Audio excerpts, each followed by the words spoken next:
Again in Cleveland, we go there where Deshaun Watson is at Browns mandatory minicamp, and the NFL has yet to make a decision as 24 civil suits filed by different women alleging inappropriate sexual conduct. They've been filed against him. Watson spoke to the media today, was asked multiple questions about those lawsuits. Honestly, it's been tough. Just trying to make sure that I stay balanced with my mental and just my social life. But I have a great family. I have a great legal team, and I have a great support cast here in this organization. So when I walk into the building, all that stuff is outside. I got to focus on football. I met with the NFL a couple weeks ago, and I did everything they asked me to do. I answered every question truthfully that the NFL asked me. I spent hours with the people that they brought down, and that's all I can do is just tell them and be honest and tell them exactly what happened. And I know they have a job, and so I have to respect that, and that's what we want to do is cooperate. And they have to make a decision best for the league. I've been honest and I've been truthful about my stance, and that's I never forced anyone, I never assaulted anyone. So that's what I've been saying it from the beginning, and I'm going to continue to do that. I just want to clear my name and be able to let the facts and the legal procedures continue to play out. So right now, that's all I'm doing is want to clear my name and be able to let all the facts come out in the court of law and be able to focus on that. I do understand that I do have regrets as far as the impact that it's have on the community and people outside of just myself.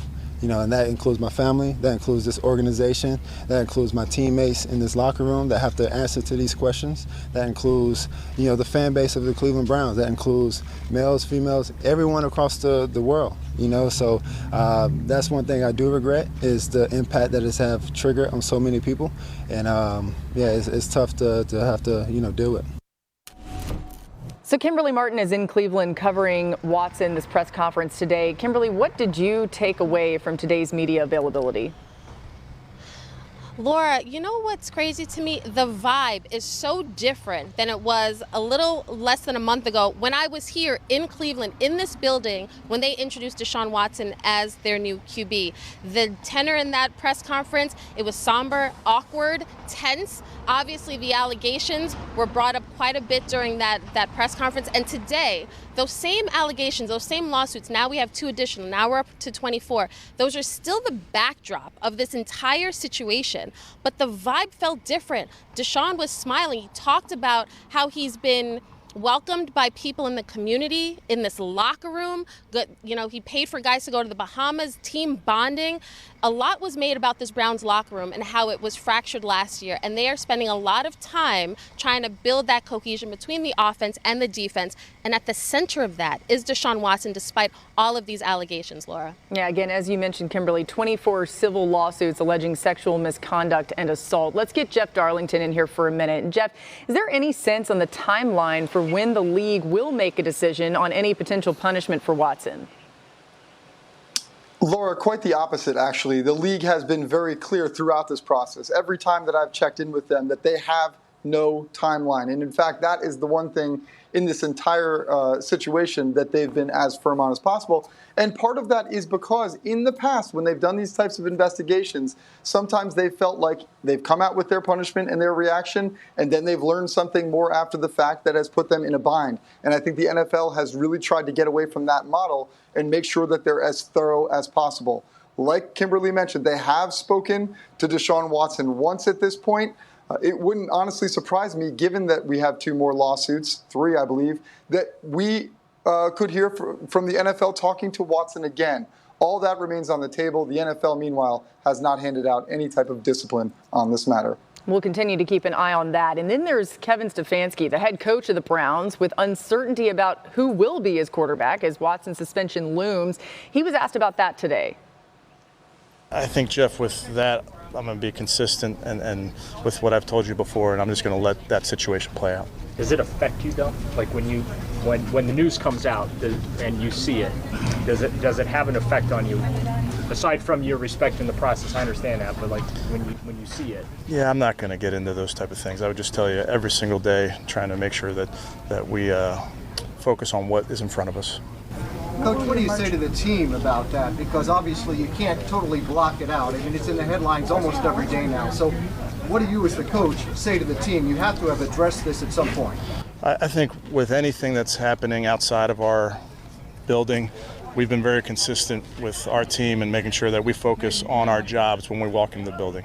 And that's this situation, any situation, you name it, you got to make sure that you have a job to do when you're here, and that's really what we're trying to do. So, Ryan, how would you describe this situation Stefanski's in? He doesn't know what's going to happen with Deshaun Watson's suspension and trying to figure out what this offense looks like, because at the end of the day, that is his job.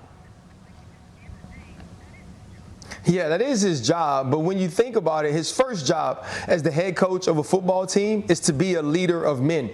And the situation that the Cleveland Browns are now in when it pertains to Deshaun Watson is a very difficult one. It is one that the players on the team will have to speak on, one that Kevin Stefanski will be asked about. So he does have to handle that in a certain way, show up to work in a certain way. When he shows up to work, he has to figure out who's going to be his starting quarterback. He has no idea how long or if or when Deshaun Watson will be suspended. And there are certain things and reasons you go out and get Deshaun Watson that you want to build your offense around, but you don't know if you'll have them. So is that Jacoby Brissett, and what things have to be different in order for Jacoby to be successful? And here's my biggest point and the biggest issue that Kevin Stefanski will face. He's not just the offensive coach. He's not the offensive coordinator. He's the head coach. So when you build your team philosophy, you say we're going to play offense this way, defense this way, special teams, and here is how we'll win games. He will not be able to do that until he gets the final word on what Deshaun Watson's the suspension will be,